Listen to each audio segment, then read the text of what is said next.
آج ہم پڑھنے والے ہیں سب سے پہلے شبلی نعمانی رحمۃ اللہ علیہ کے بارے میں. دیکھیں، یعد شبلی حبیب اللہ بن سراج الدین الدولہ النعمان، یہ ان کا پورا نام ہے. ٹھیک ہے،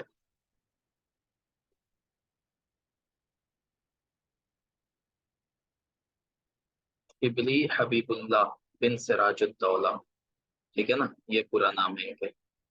شبلی حبیب اللہ بن سراج الدولہ، واحد من ابرز علماء الهند في العصر الحديث واحد علماء النهضه الادبيه والعلميه بها. یہ بڑے علماء میں سے ہیں، ہے نا، علماء الہند فی العصر الحدیث واحد علام النهضه الادبيه والعلميه بها. ادبی حیثیت بھی ہے اور علمی حیثیت بھی ہے ان کی. ٹھیک ہے، ادبی حیثیت اور علمی حیثیت دونوں ہی ہے. ادیب بھی ہیں اور عالم بھی ہیں. ومن رواد الاصلاح والفکر الاسلامی، اسی طرح یہ مصلح بھی ہیں اور مفکر بھی ہیں. ٹھیک ہے جی. تو اس طرح سے بھی کوشچن آتا ہے کہ اوپر میں لکھ دے گا کہ ہوا مصلح مفکر وعالم عالم من الہند فی العصر الحدیث، اور نیچے جو ہے 3-4 نام دیے ہوں گے، ہے نا. تو مصلح بھی ہیں، مفکر بھی ہیں، ٹھیک ہے، اس کے بعد عالم بھی ہیں، ادیب بھی ہیں، ہے نا. یہ ساری صفات ان کے اندر پائی جاتی ہیں. ٹھیک ہے، چلیں. ولد شبلی النعمانی فی قریتی بندول، ان کی پیدائش کہاں ہوئی؟ بندول کے اندر. بندول نام کا ایک گاؤں تھا اور ضلع کہاں ہے؟ اعظم گڑھ. ٹھیک ہے، اعظم گڑھ میں. 1275 ہجری 1858 عیسوی. ٹھیک ہے، 1275 1858 عیسوی. ان کے جو لأبی من اصل برہمی، ان کا جو خاندان تھا وہ اصل میں برہمن خاندان تھا. کیا تھا؟ برہمن. ٹھیک ہے نا، برہمن بولتے ہیں نا جس کو، وہ تھا اصل میں. وَكَانَ جَدُّهُ الثَّالِث عَشَرَ شیوراج سنگھ، ان کے 13ویں نمبر کے دادا تھے شیوراج سنگھ. ٹھیک ہے نا، شیوراج سنگھ وہ اسلام لائے تھے. قد اعتنق الاسلام وتسمى سراج الدین، اور ان کا نام کیا رکھا گیا تھا؟ سراج الدین. ٹھیک ہے، تو ان کے جو 13ویں نمبر کے دادا تھے وہ اسلام لائے تھے. شیوراج سنگھ ان کا نام تھا، اور پھر بعد میں ان کا نام سراج الدین رکھ دیا گیا تھا. سمجھ گئے؟ بتائیں جلدی سے. کلیئر ہے اتنا؟ جی. اس کے بعد وکان والدہ الشیخ حبیب اللہ، والد کا نام کیا تھا؟ حبیب اللہ. یہاں پہ آپ نے دیکھا ان کا کیا کیا پر ہے صحیح 21 کے بایوگراف کیسا ہے؟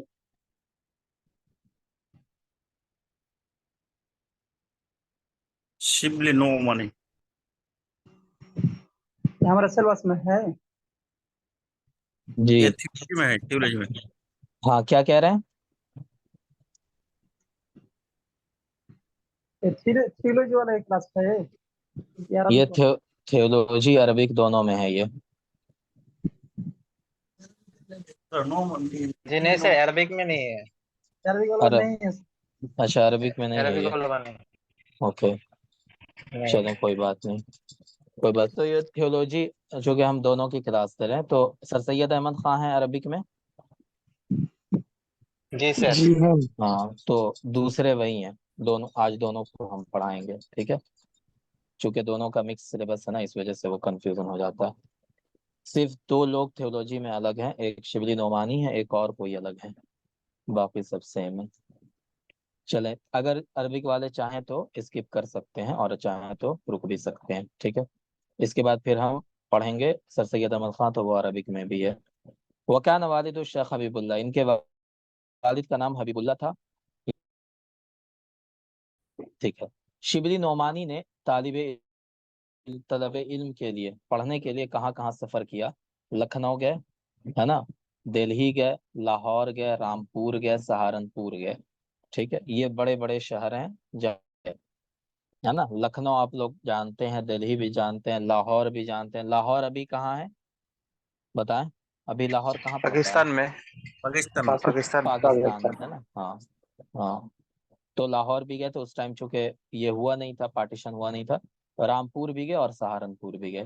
فدرس الادب والفقہ والحدیث وعلوم الفارسیہ والادبیہ والعربیہ، انہوں نے ادب بھی پڑھا، فقہ بھی پڑھا، حدیث بھی پڑھی، علوم فارسی یعنی پرشین بھی پڑھا، اور ادب بھی پڑھا اور عربی بھی پڑھی، یہ ساری چیزیں انہوں نے پڑھی۔ اسی طرح انہوں نے میتھمیٹکس بھی پڑھا، اس کے بعد منطق بھی پڑھا، پھر فلسفی بھی پڑھی، ہے نا، درس الہند والمنطق والفلسفہ۔ تو اس طرح سے آپ دیکھیں گے تو یہ علم دین میں بھی سارا علم ان کے پاس تھا، اور دنیا کا بھی جو اہم علم ہوتا ہے وہ بھی ان کے پاس تھا۔ ٹھیک ہے جی۔ وَتَلَقَّى الْعِلْمَ عَلَى عَدَدٍ مِّنْ أَعْلَامِ الْهِنْدِ۔ میتھ کا عربی کون سا ہے؟ ہندسہ ہے کیا؟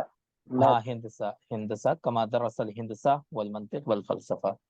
ٹھیک ہے، حساب بھی آتا ہے، علم الحساب بھی آتا ہے میتھمیٹکس کے لیے، اور علم الہندسہ بھی آتا ہے۔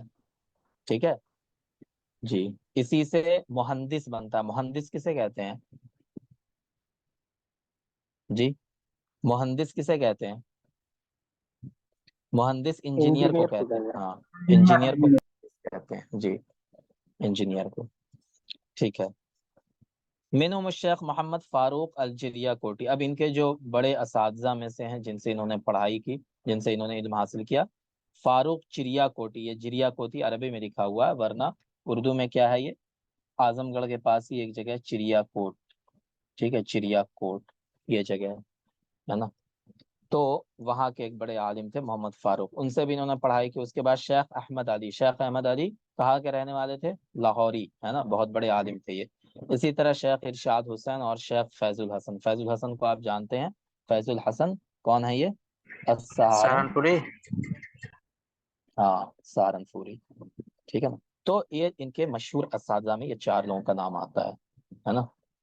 شیخ احمد علی بہت بڑے صوفی عالم تھے، شیخ فیض الحسن سہارنپوری ہیں، شیخ ارشاد حسین اور شیخ فاروق چریا کوٹی۔ ٹھیک ہے۔ وعندما بلغت 19 من عمره، جب ان کی عمر 19 سال کی ہوئی تھی، ہے نا، 19 ایئرس کی، کب؟ 1293 ہجری، 1876 عیسوی میں، ہے نا۔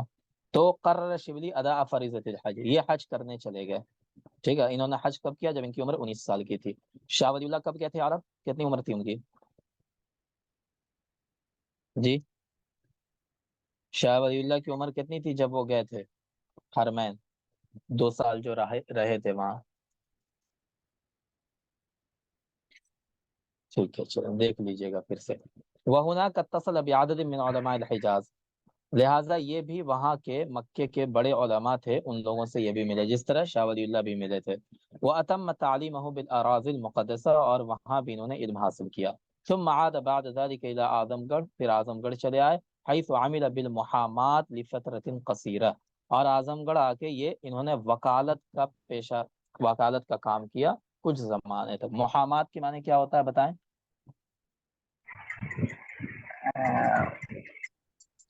لا، ہے نا، لا، جس کو لائر کہتے ہیں۔ لائر کو کیا کہتے ہیں؟ وکیل کو کیا کہتے ہیں؟ محامی۔ ٹھیک ہے، وکیل کو محامی کہتے ہیں، ہے نا۔ چلیں، تو انہوں نے وکالت کا کام کیا کچھ زمانے تک۔ وَلَكِنَّهُ لَمْ يَسْتَطِعْ أَنْ يَنْدَمِجَ فِي تِلْكَ الْمِهْنَةِ طَوِيلًا وَسَرْعَانَ مَا تَرَكَهَا لِيَعْمِلَ بِوَظِيفَةٍ أُخْرَى، لیکن زیادہ دن تک نہیں کر پائے، اور اس کے بعد کچھ ہی دن میں دوسرا کام کرنے لگے۔ إِلَّا أَنَّهُ لَمْ يَسْتَطِعْ أَنْ يَعِيشَ بَعِيدًا عَنِ الْبَحْثِ وَالدِّرَاسَاتِ، اور ان کو یہ لگا کہ یہ زیادہ دنوں تک تحقیق سے یعنی ریسرچ سے اور پڑھنے پڑھانے سے دور نہیں رہ سکتے ہیں، کیونکہ یہ ان کے اندر میں کیا تھا کہ پڑھنے پڑھانے کا کام ہی ان کو اسی میں دل لگتا تھا، ریسرچ کرنا ہے اسی میں دل لگتا تھا۔ یہ جو اور ادھر ادھر کے کام ہوتے ہیں، انجینئرنگ ہے، وکالت ہے، یہ سب میں ان کو دل نہیں لگتا تھا۔ ٹھیک ہے، لہذا فتعاه حنینه للعلم وشوقه للمعرفة الى التفرغ للقراءة والاطلاع فترك الوظائف العامة، لہذا انہوں نے کیا کیا؟ سارا کام چھوڑ دیا جو بھی کر رہے تھے۔ وعكف على المطالعة والدراسة والبحث، اور پھر کتابوں کو مطالعہ کرنا، پڑھنا پڑھانا اور بحث و تحقیق میں۔ جی کیا؟ یہ حنینہ کا مطلب حنین کے معنی ہوتا ہے شوق، ٹھیک ہے، انٹرسٹ، کیا ہوتا ہے؟ انٹرسٹ، ہے نا۔ تو ان کا جو انٹرسٹ تھا علم کا اور علم حاصل، معرفہ معنی کیا ہوتا ہے؟ ایجوکیشن کو پانے کا، ٹھیک ہے۔ تو ان سب شوق کو انہوں نے کیا کیا؟ ایکسپٹ کر لیا۔ ہے نا، ان کے اس شوق نے ان کو بلایا، کس طرف بلایا؟ الی التفرغ للقراءۃ، پڑھائی کے لیے ہر چیز کو چھوڑ دینے کی طرف، لہٰذا انہوں نے کیا کیا؟ جو بھی ان کی نوکری تھی اس کو چھوڑ دیا، سمجھ گئے جی؟ ثم ما لبث ان بدأ فی الکتابۃ والتصنیف، لہٰذا یہ کتابت میں اور تصنیف میں مشغول ہو گئے، وظہرت مواہبہ وقدراتہ فی التألیف ونظم الشعر، لہٰذا انہوں نے کتابیں بھی لکھی جو بھی ان کی صلاحیت تھی، مواہب کے معنی کیا ہوتا ہے؟ لیاقت، صلاحیت، اور قدرات کے معنی وہی ہوتا ہے، جو بھی ان کی کیپیبلٹی تھی، جو بھی صلاحیت تھی، اس کو کتابوں کے لکھنے میں اور اشعار کو لکھنے میں لگا دیا، لہٰذا ان کا ایک دیوان بھی ہے نا، ان کا شعری دیوان بھی ہے، ٹھیک ہے۔ وَبَدَأَ اسْمَهُ يَلْمَعُ وَيَشْتَهِرُ ذِكْرُهُ بَيْنَ قِرَاءَةِ الْأُرْدُوِيَّةِ وَالْفَارْسِيَّةِ، لہٰذا ان کا نام چمکنے لگا اور ان کا نام جو ہے وہ مشہور ہو گیا اردو اور فارسی لکھنے پڑھنے کے لیے۔ استاداً لآداب اللغتین، اور یہ دونوں زبانوں کے استاد مانے گئے، کون دونوں زبانوں کے؟ عربی کے بھی اور فارسی کے بھی۔ فَكَانَتْ تِلْكَ هِيَ الْبِدَايَةُ الْحَقِيقَةُ لِنَشَاطِهِ الْعِلْمِ الْجَادِّ، لہٰذا یہ ان کی شروعات تھی، ہے نا، ان کے علمی سفر کی یہ اصلی شروعات تھی، ٹھیک ہے جی۔ اب کیا ہوا؟ اب آگے چلیں۔ وَاسْتَمَرَّ الشِّبْلِي فِي عَمَلِهِ فِي جَامِعَةِ عَلِي كَرَى الْإِسْلَامِيَّةِ لِمُدَّةِ 10 سنوات، لہٰذا شبلی نعمانی رحمۃ اللہ علیہ جامعہ علی گڑھ اسلامیہ، ہے نا، علی گڑھ مسلم یونیورسٹی کے اندر 10 سالوں تک انہوں نے کیا کیا؟ کام کیا، ہے نا جی۔ کب تک؟ 1892 تک۔ اقام خلالها في بيت السيد احمد خان في صحبة واحد من كبار ادباء الاردویہ وشعرائها هو الطاف حسنی، ہے نا، الطاف حسین جن کو کہتے ہیں، الطاف حسین حالی، ٹھیک۔ تو کہہ رہے ہیں کہ اس زمانے میں وہ سید احمد خان، جو سر سید احمد خان تھے، ان کے گھر میں، ہے نا، بڑے بڑے اردو کے ادباء اور شعراء کے درمیان رہے، ان میں الطاف حسین حالی بھی تھے، کما صاحب المستشرق الانجلیزی المعروف توماس آرنولڈ، ٹھیک ہے، یہ بہت بڑا مستشرق تھا۔ مستشرق کسے کہتے ہیں بتائیں جلدی سے، مستشرق کسے کہتے ہیں؟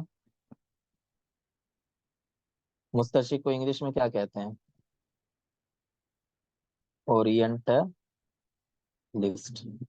ہے نا، اورینٹلسٹ۔ اورینٹلسٹ کسے کہتے ہیں؟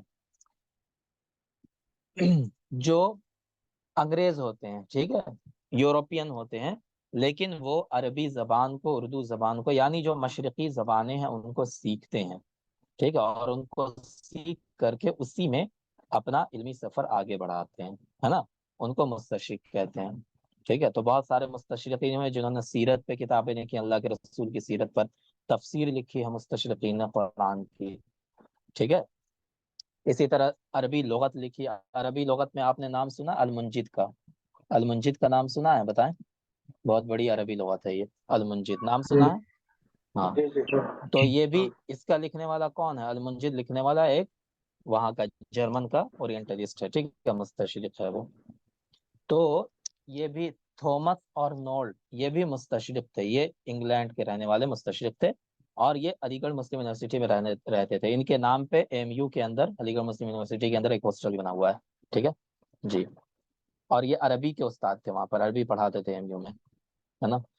تو ان کے ساتھ بھی یہ رہے، کما صاحب المستشرق، صاحب کتاب دعوت الاسلام، ٹھیک ہے، وافاد من صحبتہما ومجالستہما، اور ان سب کے ساتھ رہ کر کے انہوں نے فائدہ اٹھایا، کما افاد من مکتبۃ السید احمد خان العامرہ بمختلف العلوم والفنون التي كانت تضم الكثير من المطبوعات المصریہ والاوروبیہ، اسی طرح انہوں نے سید احمد خان کی جو لائبریری تھی، مکتبہ مانے کیا ہوتا ہے؟ لائبریری، ٹھیک ہے، العامرہ، ایسی لائبریری، العامرہ بمختلف العلوم والفنون، جو بہت سارے علوم اور فنون سے بھری ہوئی تھی، ہے نا، وہاں پہ بہت ساری مصری اور یوروپین کتابیں تھیں، ہے نا، یورپ کی اور مصر کی چھپی ہوئی کتابیں بھی موجود تھیں، لہٰذا ان سب سے کیا کیا شبلی نعمانی نے؟ فائدہ اٹھایا۔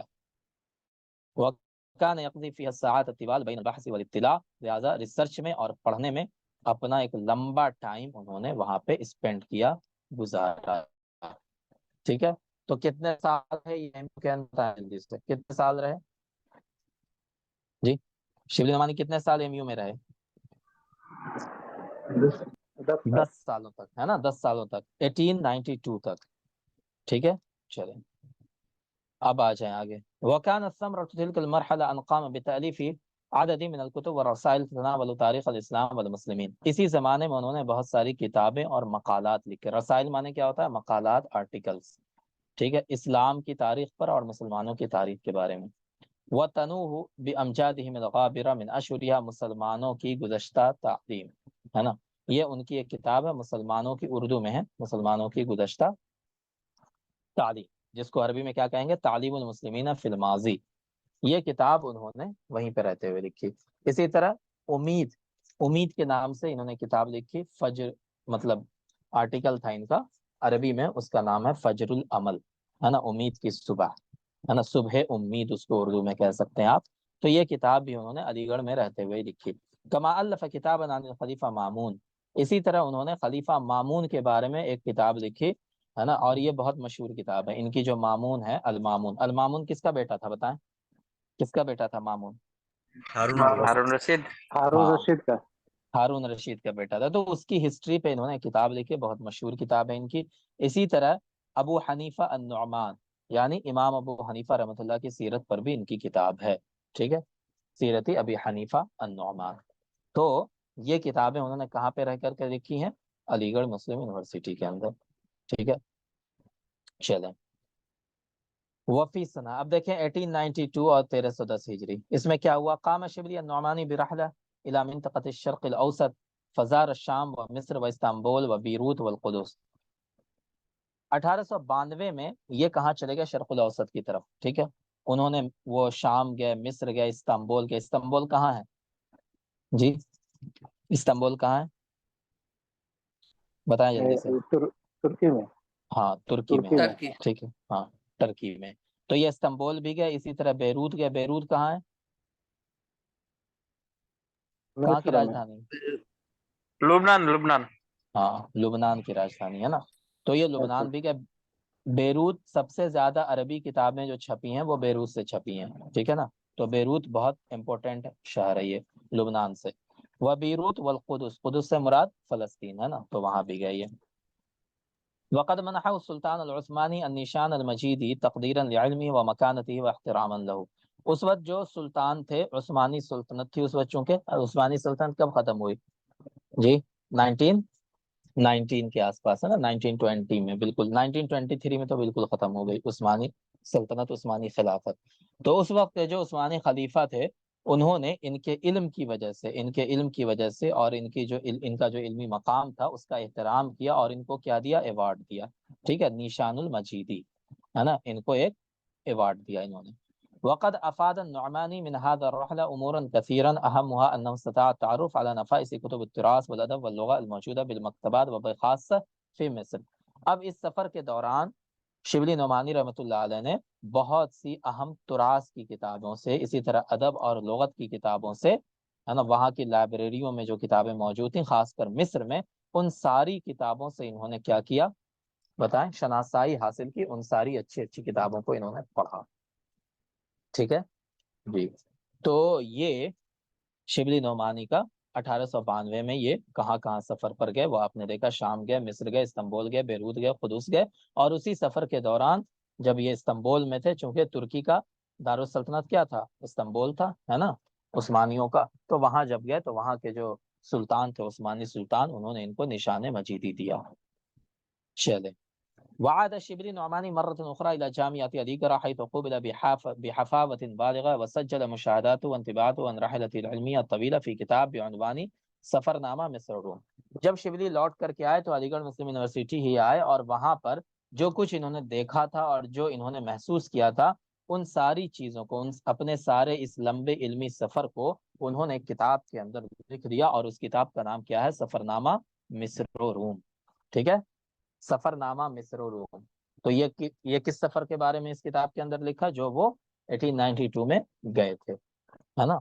ان ساری چیزوں کے بارے میں جو سفر نامہ ہے مصر و روم میں لکھا، یہ بھی اردو میں ہی کتاب ہے. وبالرغم من محاولات الشبلی العديد لترك التدريس بالجامعة فإنه كان يقابل الرفض من سید احمد خان في كل مرة يقدم فيها استقالته. کہہ رہے ہیں کہ شبلی نعمانی جو ہے علی گڑھ مسلم یونیورسٹی میں چھوڑنا چاہتے تھے اس کو، اور انہوں نے کئی مرتبہ اپنا استعفیٰ دیا، ٹھیک ہے. استعفیٰ، استقالہ معنی کیا ہوتا ہے؟ استعفیٰ، جس کو سید احمد خان نے کیا کیا؟ ریجیکٹ کر دیا. ٹھیک ہے ہاں. لہٰذا اب کیا ہوا، فلما توفی سید احمد خان، جب سر سید احمد خان کا انتقال ہو گیا، کب؟ 1898 میں. 1898 میں جب ان کا انتقال ہو گیا، ترک الجامعہ، شبلی نعمانی نے کیا کیا؟ جامعہ چھوڑ دیا. وعاد الى مسقط رأسی فی اعظم گرہ، یہ مرہ ہو گیا، ٹھیک ہے، اعظم گرہ، اور یہ اپنے آبائی وطن اعظم گڑھ آ گیا. مسقط رأس کس کو کہتے ہیں بتائیں جلدی سے؟ مسقط رأس، بہت بار یہ ورڈ آئے گا آپ کو جب بھی آپ کسی کے بارے میں پڑھیں گے، ہے نا. مسقط رأس کس کو کہتے ہیں؟ جہاں آدمی پیدا ہوتا ہے.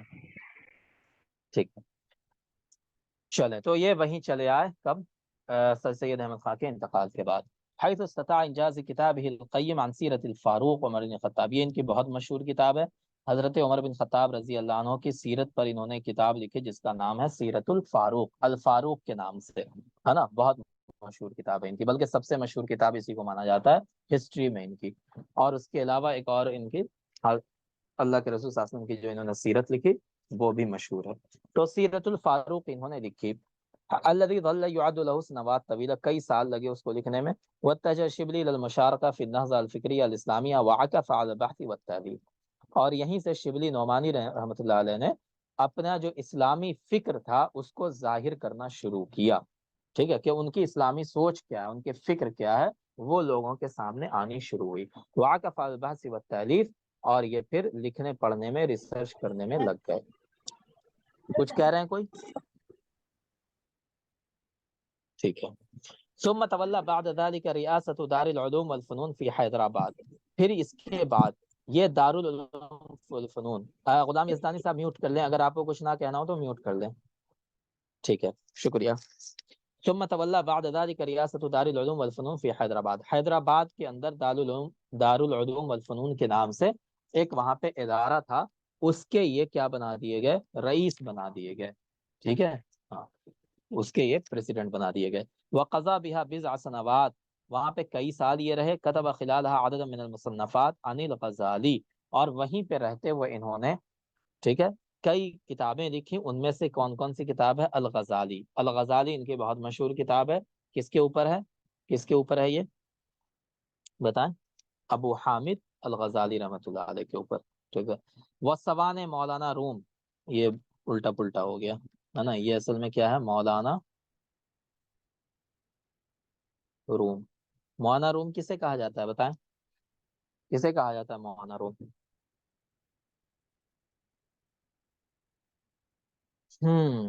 مولانا جلال الدین رومی، ہے نا جی. اس کے بعد وسوان مولانا روم انہوں نے لکھی. وعلم الکلام، علم الکلام کے اوپر انہوں نے بہت مشہور کتاب لکھی. اور یہیں سے پتا چلا کہ شبلی نعمانی کیا ہے؟ فلسفی بھی ہیں، فلاسفر بھی ہیں. ٹھیک ہے، علم الکلام جو ہے وہ فلسفے کا موضوع ہے. اسی طرح ان کی بہت مشہور کتاب ہے موازنۃ انیس و دبیر، یہ اردو کے اندر ہے. یہ کتاب بھی انہوں نے حیدرآباد میں رہتے ہوئے لکھی. وغیرہ من العلام. ولکنہ ما لبث ان استقال، لیکن کچھ دنوں، مطلب کچھ سالوں رہ کر کے انہوں نے وہاں پہ استعفیٰ دے دیا. وعاد الی مسقط رأسہ، اور اپنے گھر واپس آ گئے. مطلب کہاں آ گئے واپس بتائیں؟ کہاں واپس آ گئے؟ جائے پیدائش. ہاں، اعظم گڑھ آ گئے، ہے نا. وقد شارک شبلی النعمانی فی تأسیس جمعیہ ندوۃ العلماء. اب یہاں سے ایک نیا چیپٹر شروع ہوتا ہے. جب جمعیت ندوۃ العلماء بن رہا تھا، ہے نا، یعنی ندوۃ العلماء جو ابھی ہے دارالعلوم ندوۃ العلماء، یہ بعد کی چیز ہے. پہلے کیا بنا تھا؟ جمعیت ندوۃ العلماء. ندوۃ العلماء کا مطلب کیا ہوتا ہے؟ کہ علماء کی کانفرنس، ہے نا. تو علماء کی ایک کمیٹی بنی تھی پہلے. ٹھیک ہے، تو اس کے مؤسسین میں شبلی نعمانی رحمۃ اللہ علیہ بھی تھے، ہے نا. کس نے یہ جمعیت ندوۃ العلماء کس نے بنائی تھی؟ بانی کون ہے اس کے؟ مؤسس کون ہے اصل؟ مولانا جی مغیری رحمۃ اللہ. ہاں، مولانا محمد علی مولانا منگیری رحمۃ اللہ علیہ. ہاں مغیری. ہاں، تو انہوں نے ہی پلان دیا تھا کہ ایک اس طرح کی کمیٹی ہونی چاہیے. اور اس کا اصل مقصد کیا تھا؟ کہ جو مسلمانوں کے طبقات ہیں ان کے درمیان جو مسلکی جنگ ہے نا، ہر آدمی دوسرے کو کافر کہنے میں لگا ہوا ہے، اور اس کے لیے مار پیٹ اور یہ ہلم ہلا چلم چلا مناظرہ اور یہ سب چل رہا ہے نا، مسلمان کو ہی مار رہا ہے.